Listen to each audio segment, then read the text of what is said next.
नमस्कार दोस्तों, हाल ही में अजरबैजान का यात्री प्लेन कजाकिस्तान में जाकर क्रैश हो गया था।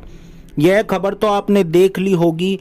और इस यात्री प्लेन के अंदर दुर्घटना के बाद 29 सर्वाइवर बच गए, यानी कि 29 लोग बच गए। लेकिन फिर भी 38 लोगों ने अपनी जान गंवा दी थी। लेकिन मैं फिर भी कहूँगा कि कुछ भी हो, प्लेन जिसका नाम था MR190 एक मजबूत एयरक्राफ्ट था, क्योंकि ऐसी दुर्घटनाओं में आप देखोगे कि कोई बचता ही नहीं। इसलिए यह दुर्घटना बाकी के जो प्लेन मैन्युफैक्चरर हैं उनके लिए एक सबक भी है। लेकिन सबक भी है यह रूस के लिए, क्योंकि जो रिपोर्ट्स आ रही हैं वह कुछ अच्छी नहीं हैं। रूस के लिए रिपोर्ट्स बता रही हैं जो यह प्लेन क्रैश हुआ है यह कोई तकनीकी खराबी के कारण क्रैश नहीं हुआ, बल्कि रूस के एयर डिफेंस सिस्टम की खराबी के कारण क्रैश हुआ है। आप अपनी स्क्रीन पर देखिए, अलग अलग मीडिया रिपोर्ट्स आ रही हैं कि अजरबैजान ने जो इंक्वायरी बैठाई है उसमें पता चला कि रूस का एक पैंतसीर एयर डिफेंस सिस्टम उस इलाके में ऑपरेट कर रहा था जहां से यह प्लेन होकर गुजरा, और उसने इसे एक अननोन ऑब्जेक्ट समझा और गलती से इसके जो कंट्रोल सिस्टम थे उन्हें बेकार कर दिया। यानी कि जैसे आपके हाथ में जो इस समय मोबाइल फ़ोन है, मैं उसे स्विच ऑफ करके आपको दे दूं तो आप उसका इस्तेमाल करोगे, कुछ भी नहीं। ठीक वैसे ही ऐसा समझिए कि उस पैंतसीर एयर डिफेंस सिस्टम ने इस एयरक्राफ्ट का जो पूरा का पूरा मैकेनिज्म है उसे स्विच ऑफ कर दिया। पायलट कुछ भी नहीं कर सकता था। इतना ही नहीं, इसी दौरान उसी पैंतसीर ने एक इंटरसेप्टर भी छोड़ दिया इस एयरक्राफ्ट की तरफ, जो जाकर ब्लास्ट हुई और उसमें से कई सारी कील जैसी ऑब्जेक्ट निकली।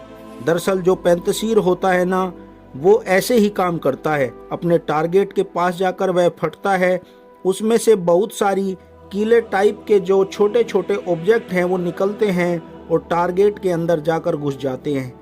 यहाँ पर भी ऐसा ही हुआ। वो कील जैसी ऑब्जेक्ट प्लेन के अलग अलग जगह जाकर लगी, और आप जैसा कि देख सकते हैं जो प्लेन का मलबा है उस पर साफ देखा जा सकता है इन कील जैसे ऑब्जेक्ट के निशान भी कुछ इस प्रकार से घुसी, और कुछ तो इतनी शार्प थी कि अंदर कैबिन जहां पर यात्री बैठे हुए थे वहां तक वार करती चली गई।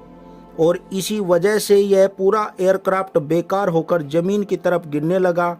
और इतना ही नहीं, उससे भी बड़ी बात तो यह है कि बाद में जब उस पैंतसीर की रेंज से ये उड़ते हुए बाहर निकलने लगा तो फिर इसी एयरक्राफ्ट के पायलट के पास कंट्रोल वापस आया, तो उसने नज़दीकी जो एयरपोर्ट था उससे मदद मांगी, हमें इमरजेंसी लैंडिंग करने दीजिए वरना हमारा एयरक्राफ्ट क्रैश हो जाएगा।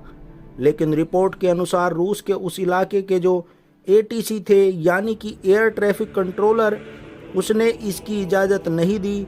इसके बाद किसी तरीके से घसीटते हुए पायलट इस जहाज़ को लेकर पहुंचा कजाकिस्तान की सीमा में, जो कि बहुत ही करीब था, और वहां पर लैंड करवाने की कोशिश करी। लैंड करने की इजाज़त भी मिली, लेकिन इस एयरपोर्ट के चक्कर काटने के दौरान ही यह क्रैश हो गया। इसमें 38 लोगों की जान चली गई।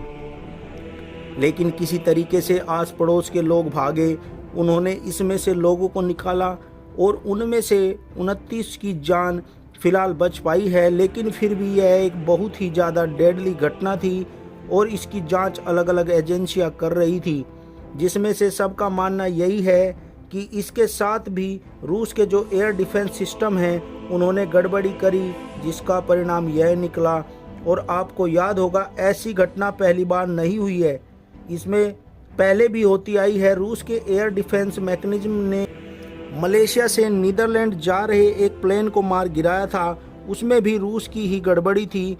और उस समय भी आपको याद होगा 2014 की बात है, रूस अपने अलग अलग लड़ाकों के जरिए यूक्रेन के क्राइम में लड़ाई लड़ रहा था, और उस समय रूस ने इस घटना का जो पूरा भी दोष था उन लड़ाकों के सर मड़कर खुद को बचा लिया था। लेकिन इस बार रूस कैसे बचेगा यह देखने वाली बात होगी, क्योंकि इस बार तो रूस की डायरेक्ट इन्वॉल्वमेंट है, और जहां से ये प्लेन क्रैश हुआ है वहां से रूस यूक्रेन का युद्ध भी बहुत ही ज़्यादा दूर है।